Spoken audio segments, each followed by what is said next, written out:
அத்தியாயம் 10. சூர்யா தூங்கி எழுந்ததுமே அம்மாவையும் பூஜாவையும் தான் தேடினான். 2 பேரும் இன்னைக்கு தான் இந்த ஊருக்கே வந்திருக்காங்க. எங்க போயிட்டாங்க இவங்க என்று தேடித்தான் அழைத்து பார்த்தான். அவன் கூப்பிட்டதுமே அப்படியே உடனே வெளியே வந்த லலிதாவை பார்த்ததுமே நிம்மதியாகிவிட்டான். பூஜா எங்கம்மா என்று கேட்டவாறே இறங்கி வந்தான். பூஜா கீழ் வீட்டு பொண்ணுகிட்ட இருக்காடா, அவளை இன்னைக்கு தான் பார்த்துருக்கா. ஆனா அவகிட்ட உடனே ஒட்டிக்கிட்டாடா. நான் கூப்பிட்டு பார்த்தும் கூட வரல. அவ கழுத்தை கட்டிக்கிட்டு வரமாட்டேன்னு அழிச்சாட்டியம் பண்றா. யாரு, ரோஜா கிட்டயா இருக்கா? ஆமா, மயங்கி விழுந்துச்சே, நீ கூட்டிட்டு வந்து விட்டியே, அந்த பொண்ணுகிட்ட தான் இருக்கா. அவகிட்ட இருந்து வரவே மாட்டேன்னு அலறா. அவளுமா? என்னடா? ஒண்ணுமில்லம்மா, அவ பார்த்துப்பா, அப்புறம் கொண்டு வந்து விடுவா, நீங்க வாங்க என்று அம்மாவை கூப்பிட்டாலும் ரோஜா வெளியே வருகிறாளா என்றுதான் அவனுடைய கண்கள் தேடியது. அவள் இப்போதைக்கு இந்த பக்கம் வருவது போல இல்லை என்றதும் உள்ளே போய்விட்டான். ஏற்கனவே முருகேசனை கூப்பிட்டு வந்து டிவி எல்லாம் மாட்டிவிட்டான். அதனால் லலிதா டிவி பார்த்து கொண்டிருந்தார். கேஸ் கனெக்ஷன் எப்படி என்ன ஏதென்று விசாரித்தான்.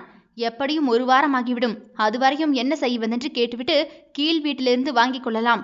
ஆனாலும் எல்லா உதவியையும் அவர்களிடமே கேட்க வேண்டுமா என்று யோசித்து முருகேசன் வீட்டிலிருந்தே எடுத்துக்கொண்டு வந்துவிட்டான். ஆக எல்லாம் முடிந்து வீடு வந்த பிறகும் பூஜா வரவில்லை என்றதும் அவனை இறங்கி போனான். உள்ளே போக விருப்பமே இல்லாமல் பூஜா பூஜா என்று வெளியே நின்றவாறே அழைத்தான். அவனுடைய சத்தத்தை கேட்டதுமே சோஃபாவிலிருந்த கருப்பசாமியோ, தினேஷே, டாக்டரை உள்ள வர சொல்லியா என்று பேரனை அனுப்பினார். அவன் ஓடி வந்து, டாக்டர் மாமா, தாத்தா உங்களை உள்ள வர சொன்னாங்க. என்னையவா? எதுக்கு கூப்பிடுறாருன்னு தெரியலையே என்று யோசித்தவாறே உள்ளே போனான். வாங்க வாங்க டாக்டரே, உங்க குடும்பம் வந்திருக்கிறத இப்பதான் வீட்டம்மா சொன்னாங்க. நல்லா இருக்காங்களா எல்லாரும்? உங்க மக அந்தா நம்ம பட்டுமா கிட்ட தான் இருக்கா.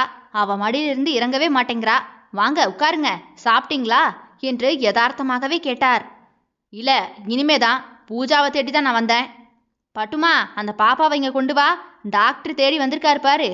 அந்த சத்தத்தை கேட்டதுமே ரோஜா மெதுவாக எட்டி பார்க்க அவளது தோளில் அரை தூக்கத்தில் பூஜா படுத்திருந்தாள்.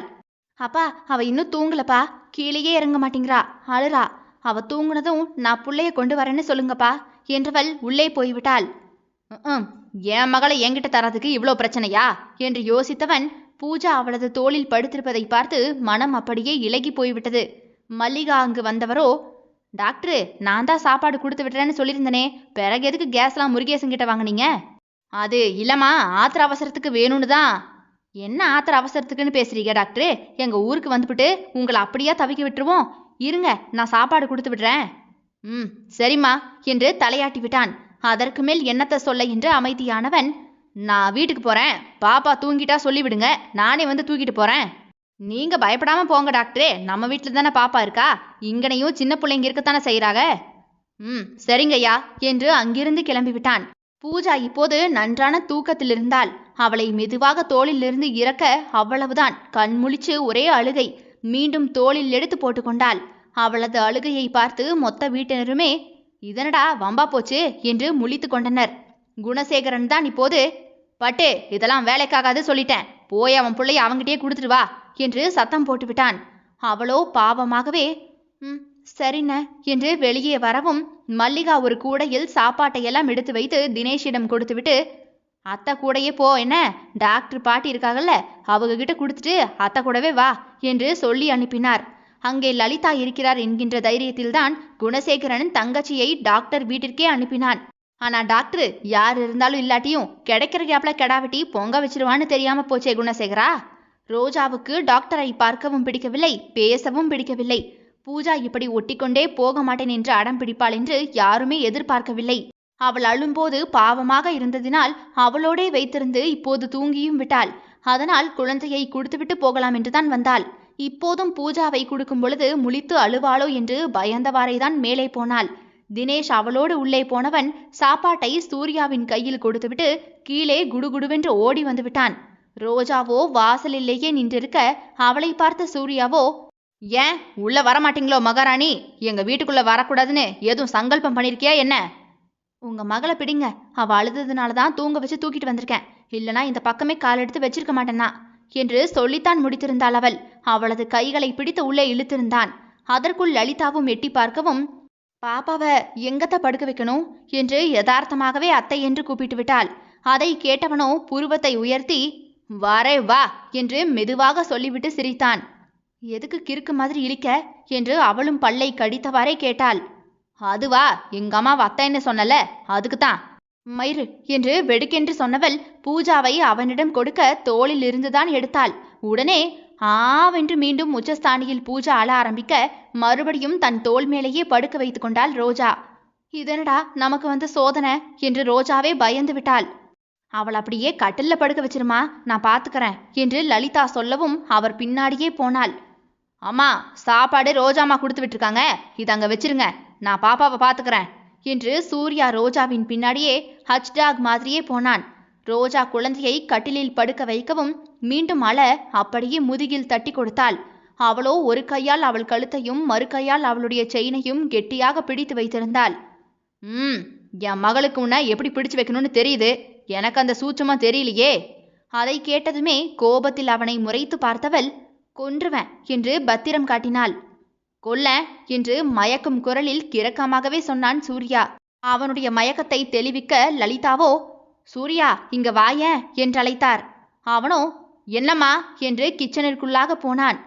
என்னடா, முருங்கைக்காய் சாம்பார், முருங்கைக்காய் பொரியல், கூட்டுன்னு நிறைய இருக்கு, இதுல கோழி குழம்பு இருக்கு.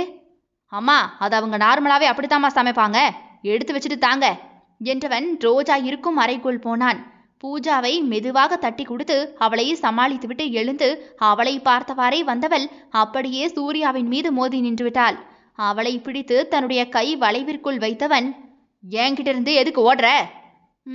நான் எதுக்கு ஓடணும்? என் கண்ணை பார்த்து பேசு. நான் எதுக்கு உன் கண்ணை பார்த்து பேசணும்? பேசணும். முடியாது. எனக்கு பேசணும். முடியாது, எனக்கு பேச பிடிக்கல. பேச பிடிக்கலையா இல்லை என்ன பிடிக்கலையா? ரெண்டும் தான். ஏன்? கல்யாணம் முடிஞ்சும் என்னை பிராக்கெட் போட நினைக்கிற ஒருத்தனை எப்படி பிடிக்கும்? அப்ப எதுக்கு முருங்கைக்காய் சாம்பாரை கொண்டு வந்த? நாட்டுக்கோழி குழம்ப ஆசையை எடுத்துட்டு வந்திருக்க, என்னை பிடிக்காமல எடுத்துட்டு வந்த. நீ பேசலைன்னா எனக்கு உன் சாப்பாடெல்லாம் வேண்டாம், சாப்பிட மாட்டேன் என்று நக்கலாக பேச்சை மாற்றினான். இதற்கு மேல் அவளிடம் வேறு எதுவும் பேச வேண்டாம் என்று முடிவெடுத்து விட்டான். அதுதான் பேச்சை திசை மாற்றினான். யோ டாக்டர், முருங்கைக்காய் குழம்பு வச்சு கொடுத்து உன்னை கவுக்கர் நினைக்கிறதுக்கு நான் ஒன்றும் ஊர்வசியும் இல்லை, நீயும் பாக்கியராஜும் இல்லை. எங்க வீட்டில் ஓசியா கிடைச்சது இது ஒண்ணுதான், அதான் போட்டு குழம்பு வச்சு கொண்டு வந்தேன். வேணும்னா தின்னு, இல்லைனா போ, பெரிய இவரு என்று ரோஜா தன்னுடைய சேலையை தூக்கி இடுப்பில் சொருகி கொண்டு வேகமாக சமையல் கட்டிற்கு போய் பாத்திரத்தை எடுத்துக்கொண்டு போக நின்றாள். ஏய் ரோஜா, இரு, நான் இன்னும் சாப்பிடல, சாப்பிட்டதுக்கு அப்புறமா எடுத்துட்டு போ. இப்பதான் உன் சாப்பாடு வேண்டாம் ஒன்றும் வேண்டான்னு சொன்னீங்க டாக்டரே, அதுக்குள்ள வச்சுட்டு போன்னு சொல்றீங்க. ஒரு மனசோட நில்லுங்க, நினைச்ச நேரத்துக்கு மனசை மாத்திக்காதீங்கன்னு. என்ன குத்தி காட்டுறியோ? குத்தி காட்டிட்டாலும் என்று தன்னுடைய பின்னலை பின்னாடி இழுத்து போட்டவள் சாப்பாட்டை நங்கென்று மேஜையில் வைத்தாள். இப்படித்தான் சாப்பாட்டை வைப்பாங்களா? எனக்கு இப்படித்தான் வைக்க தெரியும், உங்களை மாதிரி பதவிசாலாம் வைக்க தெரியாது. எதுலையுமே பதவிசல. அப்படி எதுல பாத்தீங்களா என்று அவன் அருகில் போய் கண்ணோடு கண் பார்த்தவாறே கேட்டாள் அவள்.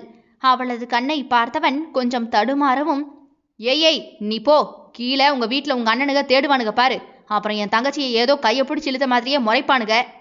ஆளை பார்த்தா அப்படித்தானே இருக்கு. நான் டாக்டர்டி. டாக்டர்னாலும் ஆம்பளை தானே, பார்க்குற பார்வையே தூக்கிட்டு போற மாதிரி பார்த்தா அப்படித்தான் இருக்கும்.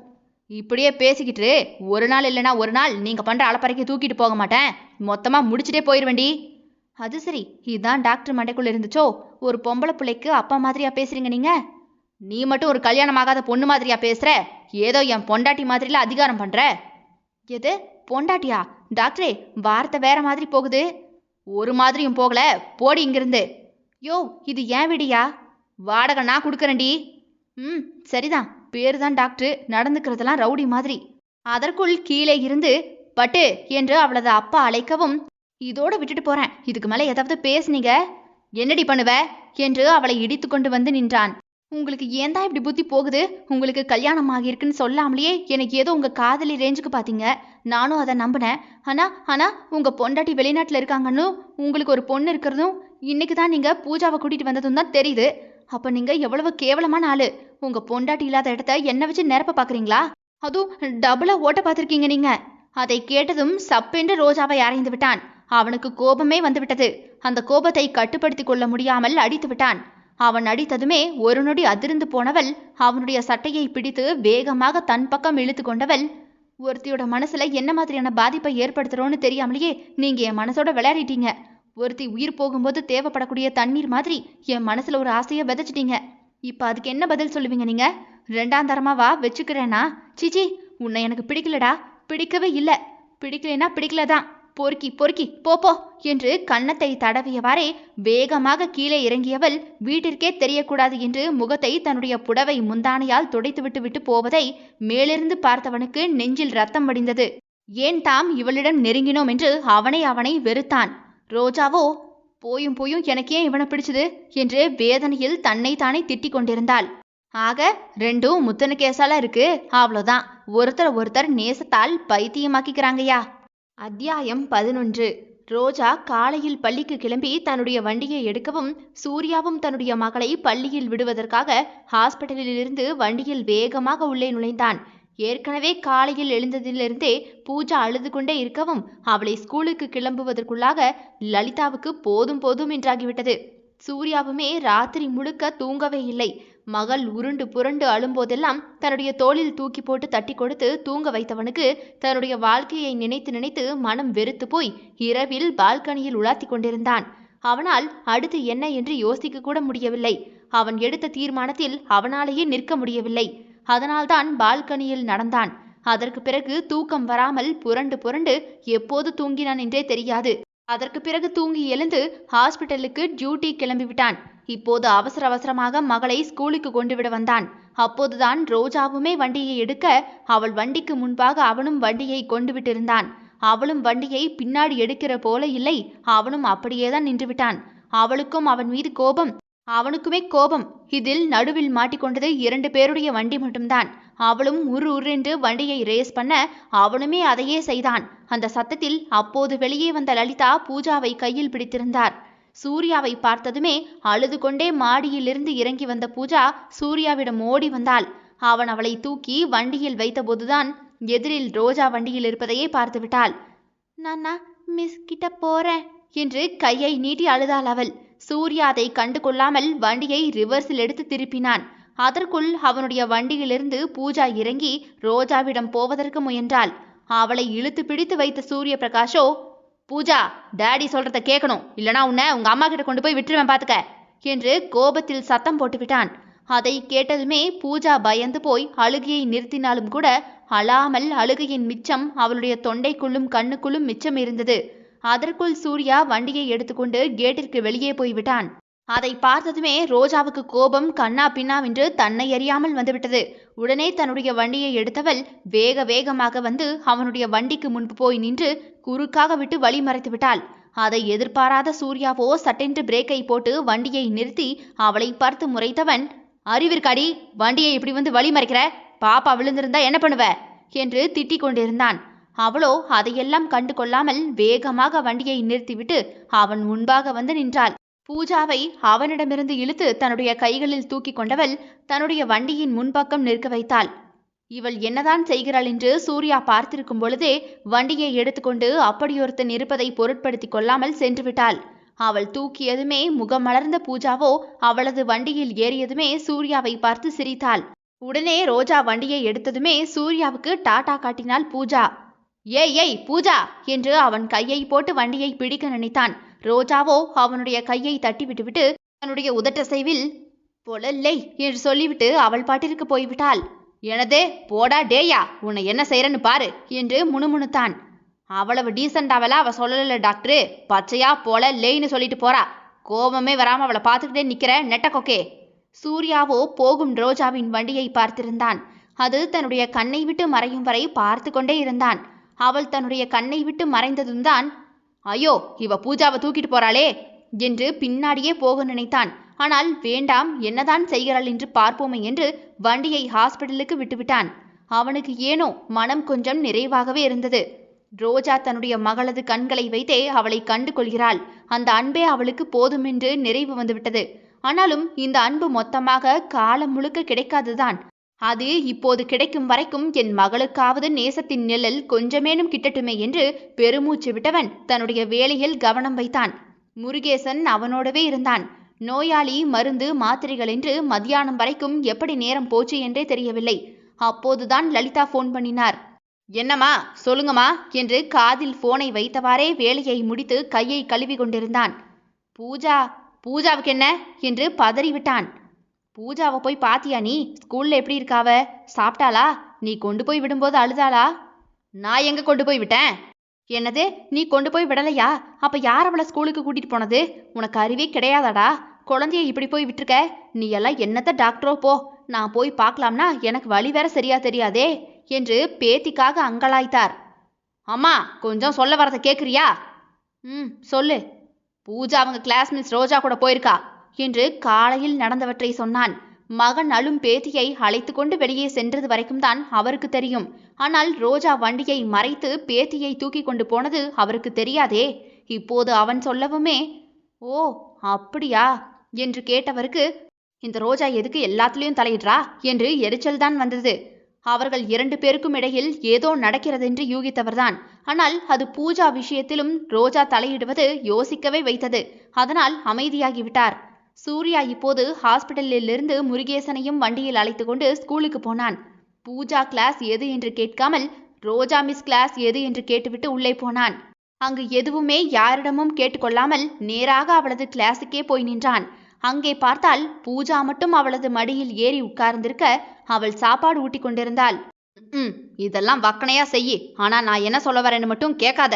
இருடி, ரொம்ப பேசுறேன் உன் வாய என்று யோசித்தவன் இப்போது ரோஜாவின் உதட்டை தான் பார்த்து கொண்டிருந்தான். ரோஜா ஊட்டி விடவிட பூஜா நல்ல பிள்ளையாக சமத்தாக அமைதியாகவே அழாமல் சாப்பிட்டவாறே நிமிர்ந்து பார்த்தாள். டாடி என்று சிரித்தாள் அவள். டாடியா என்று திரும்பி பார்த்த ரோஜா அங்கே சூர்யா நிற்பதை கண்டதுமே கோபத்தில் முறைத்தவாறே பூஜாவை தூக்கி கொண்டே அவன் அருகில் சென்றாள். யோ டாக்டர், இப்படியா புள்ள பிடிக்கிற மாதிரி ஸ்கூலுக்குள்ள வந்து நிப்ப? இது நர்சரி ஸ்கூல்ல பிள்ளைங்களை ரொம்ப கவனமா பார்த்துக்கூடிய இடம், புரியுதா? இப்படி சொல்லாம கொள்ளாமலாம் பூச்சாண்டி மாதிரி வந்து பார்த்துக்கிட்டே நிக்கிற அறிவில? நீ ஒரு பேரண்ட் தானே என்று ஒரு டீச்சராக அவனை திட்டிக் கொண்டிருந்தாள். ஆமா, நான் ஒரு பேரண்ட் தான். இதை அடிக்கடி எனக்கு ஞாபகப்படுத்திக்கிட்டே இருப்பியா? நான் பூஜாவோட டேடின்னு எனக்கு தெரியும். திரும்ப திரும்ப நீ அதை எனக்கு ஞாபகப்படுத்த வேண்டாம். இப்போ நான் வந்தது என் பொண்ணு எப்படி இருக்கா, சாப்பிட்றாளா, கிளாஸ்ல அழாம இருக்காளா, டீச்சர் அடிக்காம பார்த்துக்கிறாங்களா, இதெல்லாம் பார்க்கணும்ல. என்னதான் இருந்தாலும் அடுத்தவங்கள நம்பி இருக்க முடியாது பாரு. எது அடுத்தவங்களா? நானா அடுத்தவளா என்று கேட்டவளுக்கு ஒரு மாதிரி முகம் மாறிவிட்டது. சூர்யாவோ, ஆமா தானே, அப்படி இல்லைனா நீ எனக்கு யாரு? என் மகளுக்கு யாரு? நீ எங்களுக்கு யாரும் இல்லைல்ல, அதான் சொன்னேன். ஓ என்று கேட்டவளுக்கு மனது அப்படியே பிசைந்தது. ஆனாலும் கூட அதை வெளிக்காட்டி கொள்ளாமல் இருந்தாள். ஆமால, நீயும் உன் மகளும் எனக்கு யாருமே இல்லை, எந்த சொந்தமும் இல்லை. அவளுக்கு நான் டீச்சர் என்று சொன்னவளுக்கு தன்னுடைய கண்களை மறைக்க முடியாமல் அவனுடைய கண்களை பார்க்காமல் முகத்தை திருப்பி கொண்டாள். பூஜா குட்டி, டேடி போகட்டுமா? சாயங்காலமா வந்து கூப்பிட வரேன். இப்ப பாய் சொல்லுங்க என்று அவளுக்கு முத்தத்தை கொடுக்க போனான். ஆனால் முகமோ ரோஜாவை பார்க்க போனதும் அதில் பதறிய ரோஜாவோ அவனுடைய முகத்தை தள்ளிவிட்டாள். ஆஹா, மிஸ்ஸு கிஸ்ஸு அவங்களுக்குன்னு நினைச்சிட்டாங்க போல. நான் எனக்கு சொந்தமானவங்களுக்கு மட்டும்தான் முத்தமெல்லாம் கொடுப்பேன் என்றவன் கையில் இருந்த பூஜாவுக்கு முத்தத்தை கொடுத்தான். இந்தா, உனக்கு சொந்தமானதை கொஞ்சிக்கிட்டு அப்புறமா கொடு என்று பூஜாவை அவன் கையில் கொடுத்துவிட்டு உள்ளே போய் உட்கார்ந்து கொண்டாள். பூஜாவோ பாவமாக அவளது டேடியை பார்க்க அவளை இறக்கிவிட்டவன், மிஸ்ஸுக்கிட்டேயே பத்திரமா இருக்கணும், சரியா?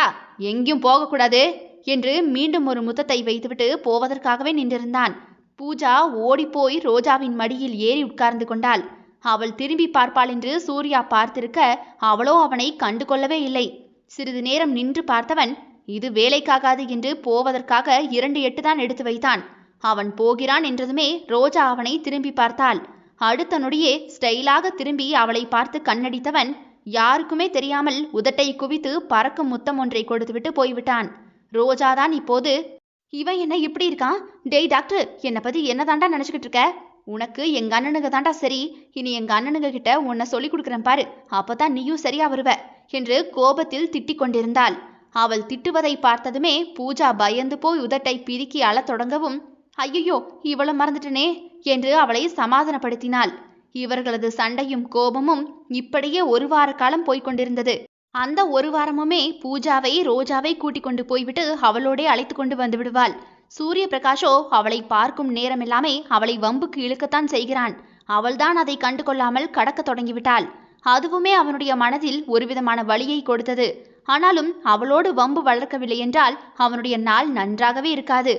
அன்று ஞாயிறு என்பதால் சூர்யா வீட்டில் எல்லோருமே மெதுவாக எழுந்தனர். பூஜா இன்னுமே தூங்கிக் கொண்டிருந்தாள். சூர்யாதான் காஃபி கப்போடு வெளியே வந்து உட்கார்ந்தவன் கீழே நிறைய ஆட்கள் வந்திருப்பதை பார்த்தான். யாருடா இவங்கெல்லாம்? இன்னைக்கு இங்க என்ன விசேஷம்னு தெரியலையே என்று யோசித்துக் கொண்டிருந்தான். அப்போது கருப்பசாமி அவனை பார்த்துவிட்டு, டாக்டரையா வணக்கங்க. என்ன இந்த நேரத்துக்கு காஃபியா? மதியானம் நம்ம வீட்டில் தான் விருந்து, வந்துருங்கண்ணே. நான் நேத்தே சொல்லணுன்னு தான் இருந்தேன். இங்க இருக்க வேலையில மறந்துட்டேன் நானு. நம்ம பட்டுமாவுக்கு இன்னைக்கு பேசி முடிச்சு நிச்சயம் பண்றோம். எல்லாம் 11 மணிக்கு தான். நீங்களும் அம்மாவும் கண்டிப்பா வந்துருங்கண்ணே என்று சந்தோஷமாக அவனுடைய நெஞ்சில் நெருப்பள்ளி வீசிவிட்டு சிரித்தவாறே உள்ளே போனார். அவனுடைய வாயிற்குள் போன காஃபி தொண்டைக்குள் இறங்கும்போது அப்படியே கசப்பின் உச்சமாக விஷம் போன்றிருந்தது. காஃபியையும் கருப்பசாமி சொன்ன விஷயத்தையும் விழுங்க முடியாமல் நெட்டித்தள்ளி விழுங்கிக் கொண்டிருந்தான். உடனே உள்ளே போனவன் ஒரு மாதிரி இருப்பதை பார்த்துவிட்டு, லலிதா தான் இப்போது, என்னாச்சு சூர்யா என்று பக்கத்தில் உட்கார்ந்தவாறே கேட்டார்.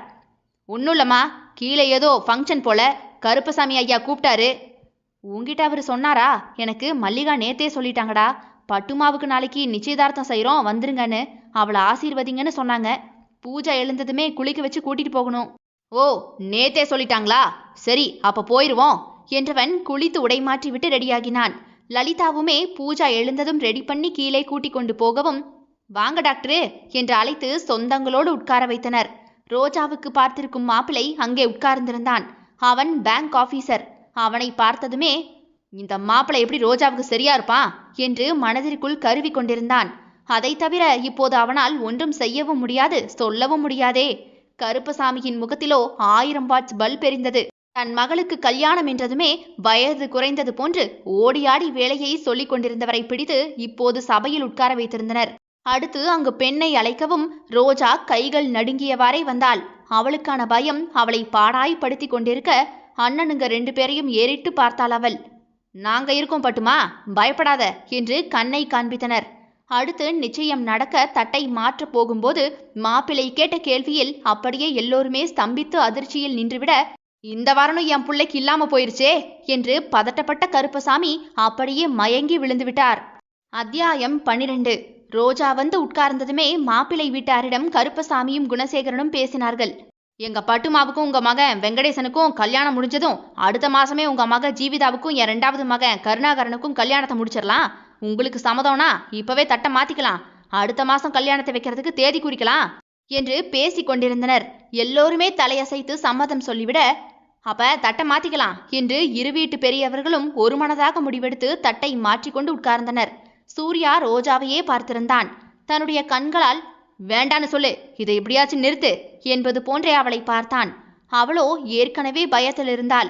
இவன் என்னதான் சொல்ல வருகிறான் என்பதையே புரியாமல் கண்டு கொள்ளாமல் உட்கார்ந்திருந்தாள். பூஜாவும் தினேஷும் ரோஜாவின் பக்கத்திலேயே உட்கார்ந்திருந்தனர். மாப்பிள்ளையின் அப்பா தியாகராஜனும் இந்த சம்பந்தத்தை கொண்டு வந்த பால்ராஜும் ஏதோ பேசி கொண்டிருந்தனர். கருப்பசாமி தான் இப்போது, என்ன பால்ராஜு, எதுவும் பேசணுமா? என்னன்னாலும் சபையில பேசிட்டா நாளை பின்ன பிரச்சனை இல்லை பாரு, எதுனாலும் சொல்லுங்க என்று கேட்டார். உடனே, அதெல்லாம் ஒண்ணுமில்ல மச்சான், புள்ளைக்கு என்ன செய்வீங்க ஏதுன்னு சொல்லிட்டா நல்லா இருக்கும்ல, அதானே எப்பவுமே நம்ம பக்கம் வழக்கமும் பேச்சும், அதான் பேசிக்கிட்டு இருந்தோம். அதுவும் சரிதான். எனக்கு இருக்கிறது ஒரே மக, அவளுக்கு நகை நட்டு என்ன போடணுமோ அதை சீரும் சிறப்புமா செஞ்சிருவேன். அதை கேட்ட மாப்பிள்ளை வெங்கடேசனோ, அப்போ ஒரு 100 பவுனை போடுங்க என்று வெடுக்கென்று கேட்டான். அதை கேட்டதுமே கருணாகரன் உட்பட எல்லோருமே சிரித்து விட்டனர். அதை பார்த்து மாப்பிள்ளையின் அப்பாவுக்கும் மாப்பிள்ளைக்குமே கொஞ்சம் ஈகோ தலை தூக்கிவிட்டது. எதுக்கு சிரிக்கிறீங்க? 100 பவுன் போட முடியலன்னா விடுங்க, அதுக்கு பதிலா சொத்தை ஏதாவது எழுதி வைங்க. இதற்கு கருணாகரன் தான் பதில் சொன்னான். இதே மாதிரி நானும் உங்ககிட்ட கேட்பேன், உங்க பொண்ணுக்கு 100 பவுன் போடுங்கன்னு, உங்களால கொடுக்க முடியுமா?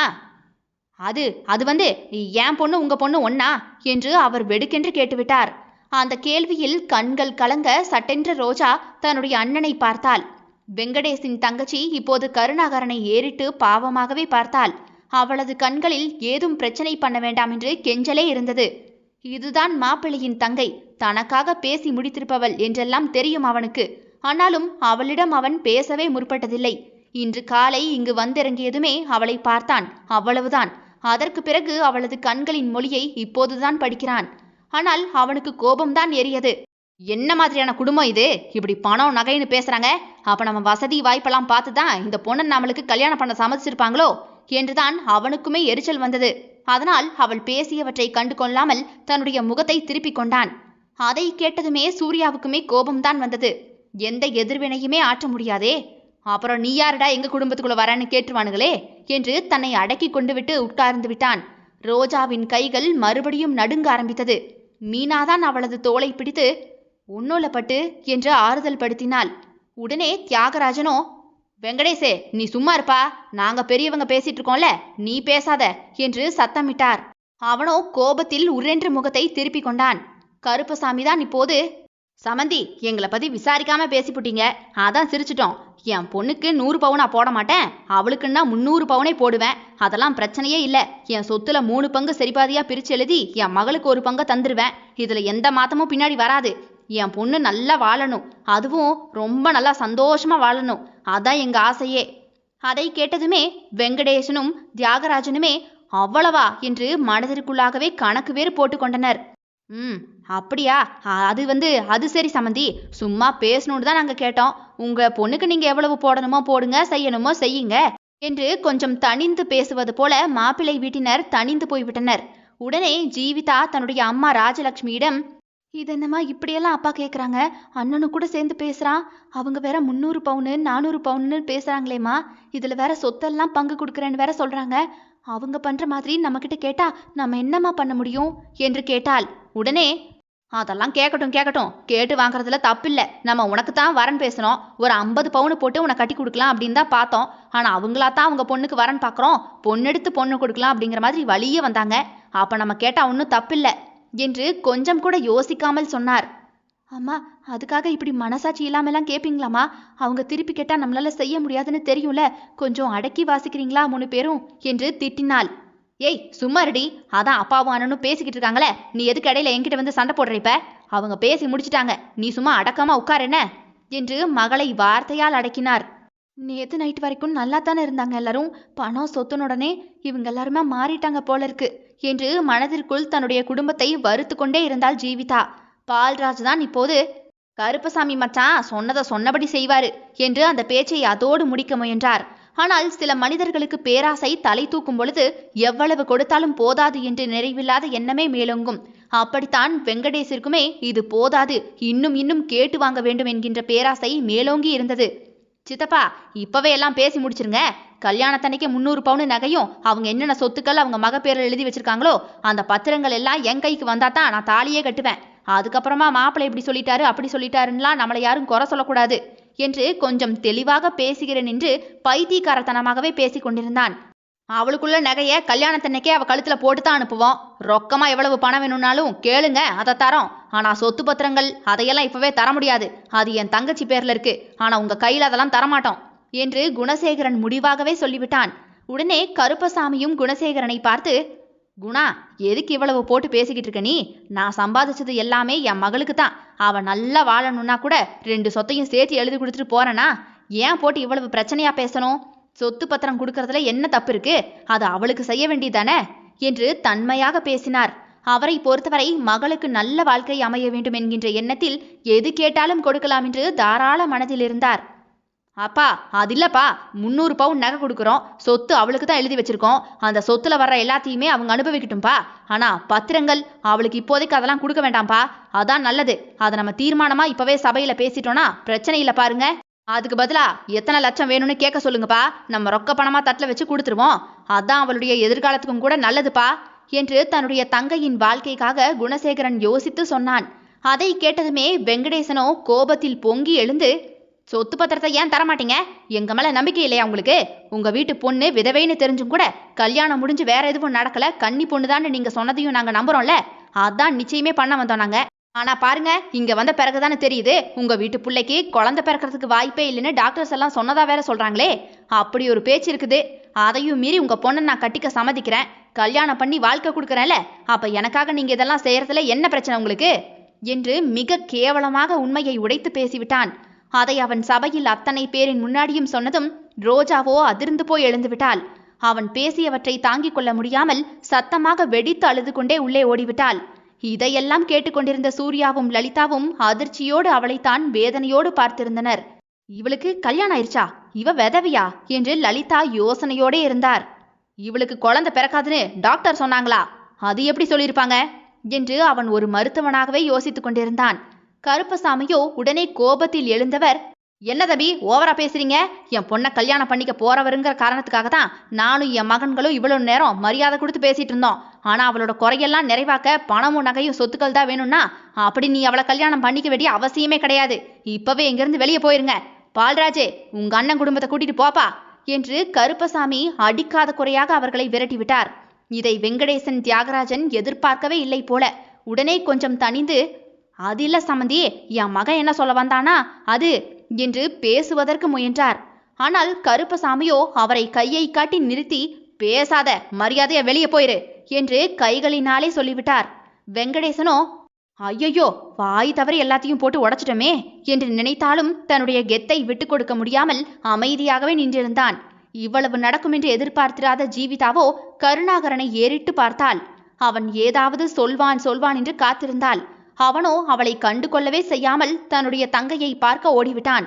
ஆனால் கருப்பசாமியோ தன்னுடைய மகளது கல்யாணமும் நிச்சயதார்த்தமும் நடக்கும் என்று சந்தோஷத்துடன் எல்லாவற்றையும் பார்த்து பார்த்து செய்திருக்க, இப்பொழுது அது நடக்காமல் போனதுமே வேதனையோடு நெஞ்சை பிடித்துக்கொண்டு அப்படியே நின்றுவிட்டார். அவர் நெஞ்சை பிடித்துக்கொண்டு நிற்பதை பார்த்த சூரிய பிரகாஷுக்கு புரிந்துவிட்டது. என்னமோ அவருக்காக போகுது போல என்று அவருக்கு அருகில் போய் அவரை தாங்கி பிடித்து கொண்டான். அதற்குள் அவர் அப்படியே அவனுடைய கைகளிலேயே மயங்கி சரிந்து விட்டார். அதை பார்த்த குணசேகரனும் அப்பா என்று அலறி ஓடி வந்து அவரை சூர்யாவோடு சேர்ந்து தாங்கி பிடித்திருந்தான். அவ்வளவுதான். எவ்வளவோ எதிர்பார்ப்போடு ரோஜாவின் நிச்சயம் நல்லபடியாக நடக்கும் என்று நினைத்திருக்க, அந்த வீடே இப்பொழுது சோகத்தில் மூழ்கி இருந்தார்கள். வாழ்க்கை ஒவ்வொருவருக்கும் ஒவ்வொரு விதமான புதிரை வைத்திருக்கிறது. அதற்கான விடை கண்டுபிடித்தவர் யார்? தொடரும். இதனுடைய அடுத்தடுத்த அத்தியாயங்கள் நாளை காலை 10 மணி மற்றும் மாலை 4 மணிக்கு வந்துடும். கேட்க தவறாதீர்கள் மக்களே. மெய் பேசும் மிதியமே. விடை பெறுகிறேன். நான் உங்கள் ஆர்ஜே தியா.